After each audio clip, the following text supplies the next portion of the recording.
হ্যাঁ দেখো, তোমাদের ভাষাবিজ্ঞানের প্রথম চ্যাপ্টারই হচ্ছে ভাষাবিজ্ঞান ও তার শাখা প্রশাখা। এখানে মেন প্রথমেই যেটা পড়বে যে ভাষা নিয়ে বিজ্ঞানসম্মত চর্চাই হচ্ছে ভাষাবিজ্ঞানের উদ্দেশ্য। তার মানে ভাষাবিজ্ঞানের উদ্দেশ্য নিয়ে যদি কোনো প্রশ্ন থাকবে তাহলে দেখবে এই যে ভাষা নিয়ে বিজ্ঞানসম্মত চর্চা, এটার উপর গুরুত্ব দেবে। এবার নেক্সট যে প্রশ্নটা হতে পারে সেটা হচ্ছে এই যে ভাষাবিজ্ঞান, এর গতি হচ্ছে কি বিশেষ থেকে সাধারণ, অর্থাৎ পার্টিকুলার থেকে জেনারেল। এই পার্টিকুলার থেকে জেনারেল যদি হয় তখন তাকে বলে আরোহমূলক, আর জেনারেল থেকে পার্টিকুলারের দিকে হলে তখন অবরোহমূলক। তাহলে আমাদের যে ভাষাবিজ্ঞান সেটা হচ্ছে কীরকম? আরোহমূলক। এটা হচ্ছে বিশেষ থেকে সাধারণ। এবার যেটা তলায় পড়বে তোমরা, এই মেন যে ভাষাবিজ্ঞানের আলোচনা, এর শাখাকে আমরা তুলনামূলক ভাষাবিজ্ঞান, ঐতিহাসিক ভাষাবিজ্ঞান, বর্ণনামূলক ভাষাবিজ্ঞান, এই 3 ভাগে ভাগ করতে পারি, এটা তোমরা জানোই। আর তুলনামূলক ভাষাবিজ্ঞানের সূত্রপাত করেছিলেন স্যার উইলিয়াম জোন্স, সালটা মনে রাখবে 1786। আর তিনি যে ভাষাগুলোর মধ্যে মিল খুঁজে পেয়েছিলেন সংস্কৃত, গ্রিক, ল্যাটিন, ফার্সি। তাহলে কোন কোন ভাষার মধ্যে সংস্কৃত, গ্রিক, ল্যাটিন, ফার্সি, এটা একটা কোশ্চেন হতে পারে। তুলনামূলক ভাষাবিজ্ঞানের সূত্রপাত করেছিলেন কে? স্যার উইলিয়াম জোন্স, এটা হতে পারে সালটা 1786, এটা মনে করে রাখবে। এখানে আমি আর বলছি না তেমন ইম্পর্টেন্ট কোশ্চেন, এই জায়গাটা চলে এসো, এই জায়গাটা ভালো করে বুঝতে হবে। এখানে ভাষাবিজ্ঞানের দুটো দিক আছে, একটা প্রধান ভাষাবিজ্ঞান, একটা ফলিত ভাষাবিজ্ঞান। এই প্রধান ভাষাবিজ্ঞানের যেটা ধ্বনিবিজ্ঞান, ধ্বনিতত্ত্ব, রূপতত্ত্ব, বাক্যতত্ত্ব, শব্দার্থতত্ত্ব, এইটা নিয়েই তোমাদের 12-এর এর মধ্যে কতগুলো চ্যাপ্টার রয়েছে, বিশেষ করে তোমাদের ধ্বনিতত্ত্ব আর শব্দার্থতত্ত্ব, এটা এমনি চ্যাপ্টারের মধ্যেই রয়েছে। আর ফলিত ভাষাবিজ্ঞান অর্থাৎ ভাষাবিজ্ঞানকে প্রয়োগ করলে আমরা যে ভাষাবিজ্ঞান পাবো তার মধ্যে কতগুলো ভাগ আছে: সমাজ ভাষাবিজ্ঞান, মনোভাষাবিজ্ঞান, স্নায়ু ভাষাবিজ্ঞান, নিভাষাবিজ্ঞান, শৈলী। সমাজ ভাষাবিজ্ঞানের 3টে দিক আছে, একটা বর্ণনাত্মক, একটা পরিবর্তমান, আর একটা প্রয়োগমূলক। এই জায়গাগুলোই ভালো করে বুঝতে হবে। বর্ণনাত্মক যখন পড়বে তখন দেখবে এখানে মেন যেটা হচ্ছে নির্ভর করে কিসের উপর? ভাষা নির্ভর করে বক্তা, যে সেন্ডার, যিনি বলছেন, তার উপর, শ্রোতা, রিসিভার, আর উপলক্ষ, এই 3টে বিষয়ের উপর খুব গুরুত্বপূর্ণ। অর্থাৎ যিনি বলছেন, অনেক সময় তিনি পুরুষ না নারী, বয়স কত, সমাজের কোন স্তরের মানুষ, তিনি, তার পেশা কী, তিনি কি শিক্ষক, শিক্ষিকা, নাকি কোনো কারখানায় কাজ করেন, এর উপরে ভাষা নির্ভর করে।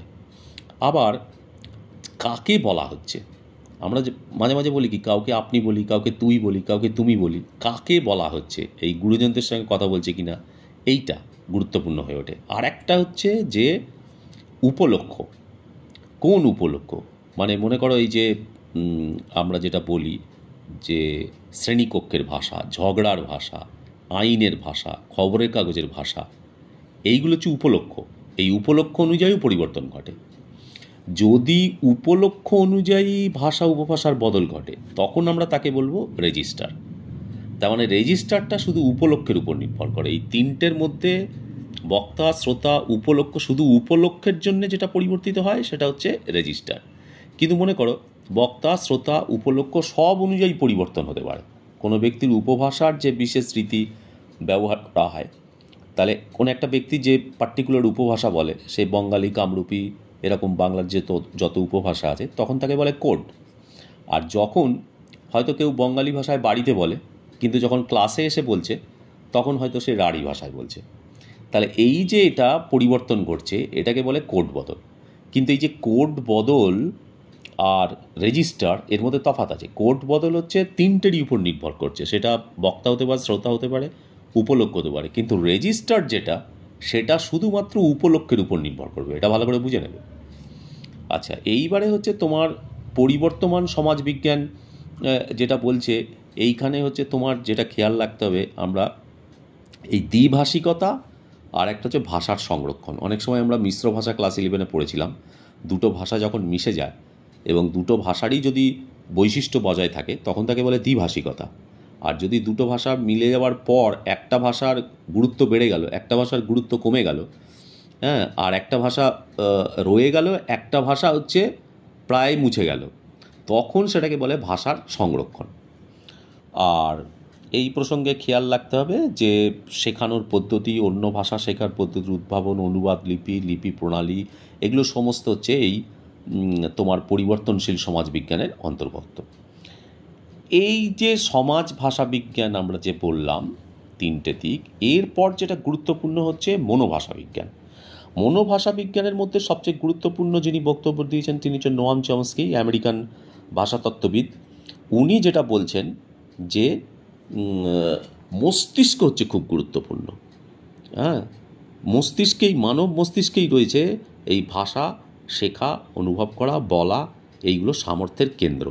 এই কারণেই একে মস্তিষ্ককেই তিনি বলেছেন যে ভাষা শেখার যন্ত্র, যেটাকে ল্যাঙ্গুয়েজ অ্যাকুইজিশন ডিভাইস, ল্যাট, এগুলো ফুল ফর্মও পড়ে, ল্যাঙ্গুয়েজ অ্যাকুইজিশন ডিভাইস। তাহলে ল্যাঙ্গুয়েজ অ্যাকুইজিশন করছে যে ডিভাইস, তাকেই তিনি মস্তিষ্ক বলছেন। পরবর্তীকালে তিনি এটাকেই ল্যাঙ্গুয়েজ অ্যাকুইজিশন সিস্টেম বলেছেন। হ্যাঁ, তার মতে মানব মস্তিষ্ক প্রি প্রোগ্রামড অবস্থায় আছে এমন এক ব্যাকরণ যাকে সর্বজনীন ব্যাকরণ বলে। তাহলে সর্বজনীন ব্যাকরণ কি, এটাও অনেক সময় প্রশ্ন পড়ে যে এর প্রবক্তাকে না নোয়াম চমস্কি। ইনি বলছেন যে মস্তিষ্কের মধ্যে একটা ব্যাকরণ সিস্টেমের মতন জড়িয়ে রয়েছে, যেটা থেকে যে কোনো মানুষ ভাষাকে উপলব্ধি করতে পারে এবং ভাষাকে শিখতে পারে। এইটাকেই উনি বলছেন সর্বজনীন ব্যাকরণ, যেটা বলছে প্রত্যেকের মানব মস্তিষ্কের মধ্যে রয়েছে। আর এই ল্যাডল্যাস শিশুরা ভাষা শিক্ষার অনুকরণ ধর্মিতা থেকে সৃষ্টিশীলতার এক বিশাল ভাণ্ডারে পৌঁছে গিয়েছে ল্যাডল্যাসের মাধ্যমে। এখানে আর একটা দেখবে যে এই যে ল্যাঙ্গুয়েজ ডিসঅর্ডার যাকে বলে ভাষাগত পশ্চাৎপরতা, এইটা বা স্মৃতির অবনতি, এইগুলো যখন আসছে বা কেউ হয়তো ভাষা ভালো করে বলতে পারছে না, এটার সঙ্গে কিন্তু জড়িয়ে রয়েছে স্নায়ু ভাষাবিজ্ঞান। তার মানে এই যে মনোভাষাবিজ্ঞান আর স্নায়ু ভাষাবিজ্ঞান খুব কাছাকাছি। প্রথমত এখানে যেমন মনোভাষাবিজ্ঞান কতগুলো বিষয়ের উপর নির্ভর করছে, মানে স্মৃতি, বুদ্ধি, উদ্বিগ্নতা, প্রণোদনা, এইগুলোর উপর ভাষা নির্ভর করে।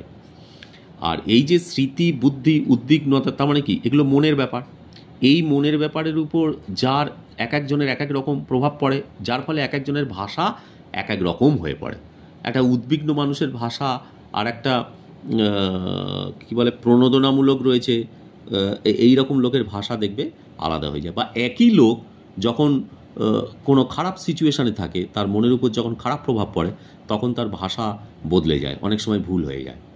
সেই ভুলটা আলাদা, সেটা মনোভাষা বিজ্ঞান। কিন্তু অনেকে আছে ভাষা ঠিক মতন করে বলতে পারে না, অনেকে রোগগ্রস্তভাবে ভাষাকে ঠিক মতন বলতে পারে না, তখন সেটা কিন্তু আর মনোবিজ্ঞানের ভাষা থাকে না, তখন সেটা রয়েছে স্নায়ু ভাষাবিজ্ঞান।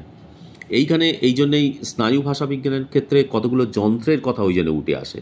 হ্যাঁ, স্নায়ু চিত্রণে আজকাল এই যন্ত্রগুলো দেখবে, এই পজিট্রন এমিশন টোমোগ্রাফি বা পিইটি, বা এই যে functional magnetic resonance imagine, fMRI, এগুলো সমস্ত হচ্ছে এই স্নায়ুকে ঠিক করার যন্ত্র, যার মাধ্যমে এই যে ফাংশনাল নিউরো ইমেজিং, এইগুলোর মাধ্যমে ভাষার পরিবর্তন ঘটানো সম্ভব।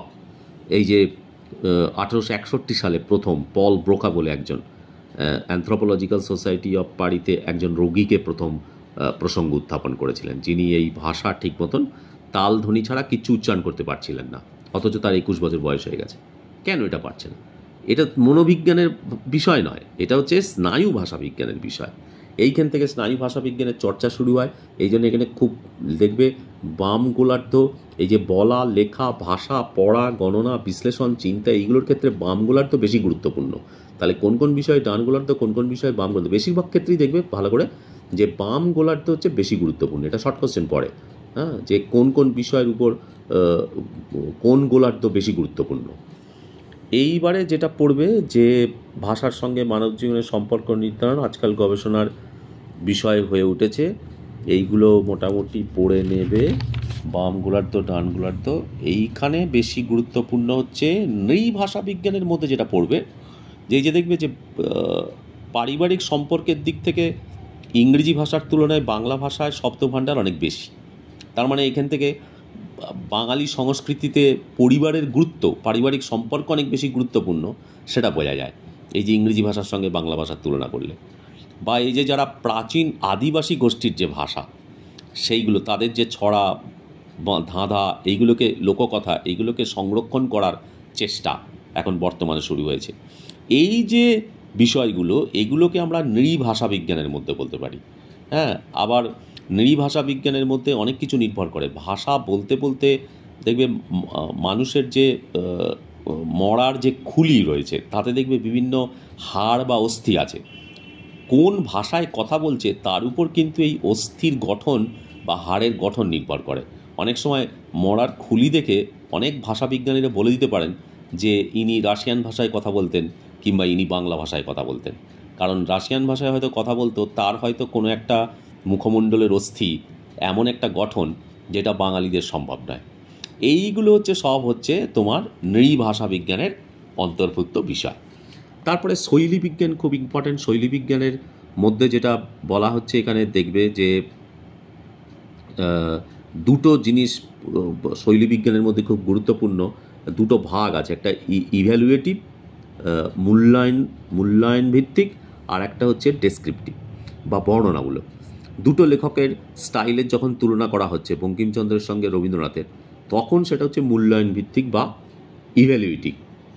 কিন্তু যদি একই লেখকের, মনে করো রবীন্দ্রনাথেরই যদি এই চোখের বালির সঙ্গে শেষের কবিতা উপন্যাসের তুলনা, তখন সেটাকে বলে ডেসক্রিপটিভ বা বর্ণনামূলক। আর এখানে আর একটা জিনিস খুব গুরুত্বপূর্ণ দেখবে, স্যামুয়েল ওয়েসলি। এই স্যামুয়েল ওয়েসলি একটা বিশেষ করেছেন, চিন্তার পোশাক বা ড্রেস অফ থট। উনি যেটা বলতে চাইছেন যে কোনো একজন লেখক তাঁর ড্রেস অফ থটের উপর নির্ভর করবে তাঁর স্টাইল। মানে ড্রেস অফ থট মানে কি, মানে কোনো একজন লেখক তার চিন্তাভাবনাকে যেভাবে সাজিয়ে ভাষার মধ্যে দিয়ে প্রকাশ করেন। তার মানে কোনো একজন লেখকের যদি ড্রেস অফ থট খুব ভালো হয় তাহলে তিনি ভালো লিখতে পারবেন। হ্যাঁ, বা এক একজনের এক এক রকম স্টাইল, সেটা এর উপর নির্ভর করে। এখানে একটা খুব গুরুত্বপূর্ণ দেখবে, ফার্দিনান্দ দ্য সসুর ভাষার নানা উপাদান। ভাষার উপাদান কি কি? ধ্বনি, শব্দাংশ বা রূপ, বাক্য। তাহলে এই যে বাক্য, শব্দাংশ, ধ্বনি, এগুলো ভাষার উপাদান। এইগুলোর মধ্যে পরস্পরের সম্পর্ক রয়েছে, আর এই সম্পর্কের মধ্যে কিছু সংবিধান মানে আইন বা নিয়ম রয়েছে। এই যে ভাষার উপাদান, ধ্বনি, শব্দাংশ, বাক্য, এদের মধ্যে যে পারস্পরিক সম্পর্ক আর তার যে সংবিধি বা নিয়ম রয়েছে, সেইগুলোকেই বলা হয় লাং। উনি বলছেন। তাহলে লাংয়ের বক্তব্য কি? সসুর কে বলেছেন না, শ্বশুর। তিনি কি বলছেন যে ধ্বনি, রূপ, শব্দাংশ, বাক্য, এগুলো ভাষার উপাদান। এর মধ্যে যে সম্পর্ক রয়েছে, তার যে জালবিন্যাস, হ্যাঁ, তাকেই লাং বলে। পারল জিনিসটা কি? এটাও সেই সংবিধি, অর্থাৎ সেই নিয়মকে মান্য করে ভাষা ব্যবহারের উপাদান নির্বাচন। তার মানে ওই যে উপাদান মানে কি, ওই যে শব্দ, বাক্য, এইগুলোর নির্বাচন এবং প্রতিস্থাপনের মধ্যে দিয়ে নিজস্ব একটি বিন্যাসে স্পষ্ট প্রকট বাচন ক্রিয়া। তার মানে এই বাচন ক্রিয়া, এর মাধ্যমে কোনো একজন কেউ ভালো বক্তৃতা দিতে পারেন, কেউ ভালো লিখতে পারেন। এই যে বাচন ক্রিয়াটা খুব গুরুত্বপূর্ণ, এইটা পারল। তাহলে লাং পারল দুটোরই প্রবক্তা ফার্দিনান্দ দ্য সসুর। এইটা এখান থেকে গুরুত্বপূর্ণ। তারপরে এখানে দেখবে শৈলী বিজ্ঞান কতগুলো বিষয়ের উপর নির্ভর করে, যেমন এই যে প্রমুখন, ফরগ্রাউন্ডিং, তারপরে ডিভিয়েশন বা বিচ্যুতি, সমান্তরালতা, তারপরে যে কোড বদল, আর বহুস্বরতা। এই পাঁচটা বিষয়ের উপর শৈলী নির্ভর করে। এর মধ্যে বিচ্যুতিটা খুব গুরুত্বপূর্ণ। বিচ্যুতিটা সাধারণ যে নিয়ম সবাই মেনে চলে তার থেকে একটু আলাদা, এবং এই বিচ্যুতি তোমার অধিঘটন, অধঘটন দুটো স্তরই হতে পারে। আর তোমাদের যেটা ভালো করে বুঝতে হবে সেটা এই কোড বদল আর বহুস্বর। কোড বদল জিনিসটা কি? মনে করো কেউ একজন লেখক লিখছেন, উনি একই গল্পের ভেতর বা একই উপন্যাসের ভেতর একটা অন্য উপভাষার প্রয়োগ করলেন, অথবা বাংলা বলতে বলতে ইংরেজি শব্দ, বাক্যখণ্ড ব্যবহার করলেন, তাহলে সেটাকে কোড বদল বলে। আর যখন কোনো উপন্যাসে বা মহাকাব্যে বহু শ্রেণীর চরিত্রের স্বভাব এবং বৈচিত্র্যপূর্ণ পরিবেশ তৈরি করা হয়, তখন সেটাকে বহুস্বরিতা বলে। এই বহুস্বরিতার প্রথম যেটি বলেছিলেন তিনি মিখাইল বাখতিন, একজন রুশ ভাষাতত্ত্ববিদ। হ্যাঁ, উনি প্রথম এই বহুস্বরিতার কথা বলেন। তারপরে যেটা দেখবে যে অভিধান বিজ্ঞান, এই জাস্কের নিরুক্ত ফার্স্ট, ইনি পৃথিবীতে প্রথম নিরুক্ত হচ্ছে প্রথম অভিধান। কিনি লিখেছিলেন না জাস্ক, তাঁর লেখা। এটা ভারতেরও অভিধান সূত্রপাত বলা যেতে পারে। এগুলো শর্ট কোশ্চেন পড়বে। 1538 সালের ইংরেজি ডিকশনারি শব্দটি পাওয়া যায় টমাস এলিয়টের ল্যাটিন ইংরেজি অভিধানে প্রথম পাওয়া যায়।